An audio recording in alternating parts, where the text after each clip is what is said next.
onajonimiz o'zlari yolg'iz yashaydi.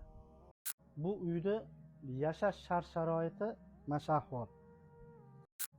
Kalamushlar inqvoribdi. Lekin mana eshik romlar uje bura o'tirmay qo'ydi desak ham bo'laveradi.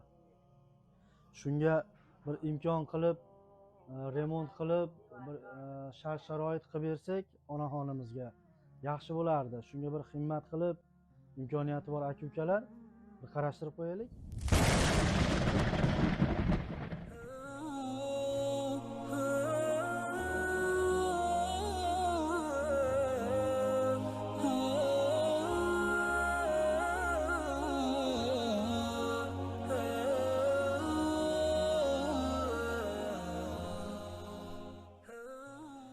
Bismillah, alhamdulillah, assalatu vassalamu ala rasulillah. Assalomu alaykum va rahmatullohi va barakatuh.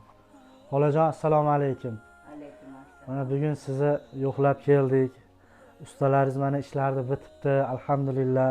Mana shunchalik xursandchilik kun bo'lib, uylar ham bitib, bunday aytganda kelinchak bo'lib qolibsiz endi. Qutlug' bo'lsin, yangi uylaringiz, remontlar qutlug' bo'lsin.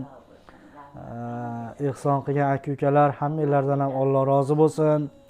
Doim shunday bir saxovatpesha bo'lib, shunday bir qiynalgan oilalarga yordam berib, yangitdan hayot baxshida qilishlik doim hammamizga nasib qilsin. Xola, xursandmisiz? Xursandman, Xudoga. Mashalloh. Mashalloh. Mana ko'ryapsizlar qanchalik bir mahzun bo'lgan ko'zlarga xursandchilik ulashishlik, qanchalik bir xursandchilikda o'zi. Alloh taolo qilgan ehsonlarni qabul qilsin. Endi birodarlar, shu kanallarimizda doim shunday faol bo'laylik. YouTube kanallariga mana chiqarib boryapmiz videolarimizni. Doim u yerga kommentariyalaringiz bilan bizga yordam beringlar, yozib, o'z fikringlarni, qilinadigan ishlarni bizga yordam berib tursanglar, xuddi biz bir jamoada birga ishlayotgandek bo'ladi. Bu kanallarimizga обязательно bir подписчик bo'lib, videolarimiz tarqatib, qanchalik ijtimoiy tarmoqlarimiz rivojlangan sari biz shunaqa bir solih amallarda ishimiz ancha yengillashib boraveradi. Sizlarda bir bunday aytganda yordaminglar bilan. Shunga sizlar ham hech ham yordaminglarni ayamanglar, bizga yordam beringlar. Doimo shunaqa bir qo'li ochiq, doim shunaqa ehsongo'y bo'lib yuraverishlik hammamizga ham Alloh taolo nasib qilsin. Xolajon, bir duo qilib berasizmi, ha?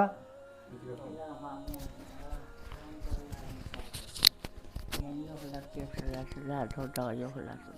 Qatorda yo'linglar ochiq bo'lsin, hamisha rahmat. Salomat bo'ling xolajon, doim baxtimizga tinch bo'ling. Inshaalloh xabar olib kelib turamiz. Xolajonimiz xabar olib turadiganlar bo'lsa, manzilimiz Langarda, Boyto'pida, shu Boyto'pidagi maktabning orqa tomoni, hovli tomonida hisoblanib qoladi. Shu yerga kelsanglar, Hanifayani hamma taniydi. Kelib xabar olib, duosini olib ketishinglar. Hammanglarga Alloh taolo nasib qilsin. Assalomu alaykum va rahmatullohi va barakatuh.